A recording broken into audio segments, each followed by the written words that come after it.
वसईमधून बातमी आहे। वसईच्या श्रीपाल वन हाऊसिंग सोसायटीची संरक्षक भिंत कोसळली आहे। दरम्यान 12 दुचाकींवर ही भिंत कोसळल्यामुळे मोठं नुकसान झालंय।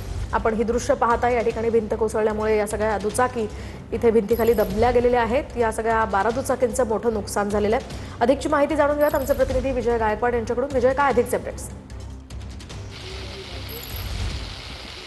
मनाली बरोबर आहे की मी आता त्याच ठिकाणावरती आहे जी वसई पूर्वेची श्रीपाल वन नावाची इमारत आहे आणि आज 12:30च्या सुमारामध्ये ही जी संरक्षण भिंत जी आहे इमारतीची ती संरक्षण भिंत या ठिकाणी कोसळलेली आहे। बाजूला एक मोठं कन्स्ट्रक्शन चालू आहे आणि त्यांचा जो भराव झालेला होता ह्या भिंतीवरती आला आणि भिंतीच्या बाजूच्या ज्या बाईक होत्या, मोटरसायकल ज्या होत्या, या सगळ्या मोटरसायकलवरती ही भिंत कोसळल्यानं या सर्व मोटरसायकलचं मोठ्या प्रमाणामध्ये नुकसान झालेलं आहे। एकूण 12 ज्या मोटरसायकली आहेत या सगळ्या भिंतीखाली या ठिकाणी आलेल्या आहेत आणि त्यामुळं अक्षरशः मोटरसायकलचा जो आहे हा पूर्णपणे चेंदामेंदा झालेला आहे। पूर्ण मोटरसायकल या ठिकाणी दबल्या गेलेल्या आहेत आणि त्यामुळं हे जे नुकसान आहे हे मोठ्या प्रमाणामध्ये आहे। यामध्ये ॲक्टिवा आहेत, बुलेट आहे, त्याचप्रमाणे महागड्या युनिकॉर्न आहे, अशा महत्त्वाच्या ज्या मोठ्या गाड्या आहेत ह्या गाड्या या पूर्णपणे संरक्षण भिंतीखाली दबल्या गेलेल्या आहेत।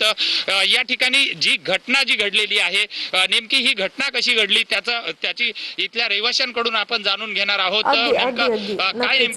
नक्कीच धन्यवाद विजय दिलेल्या या सविस्तर माहितीसाठी।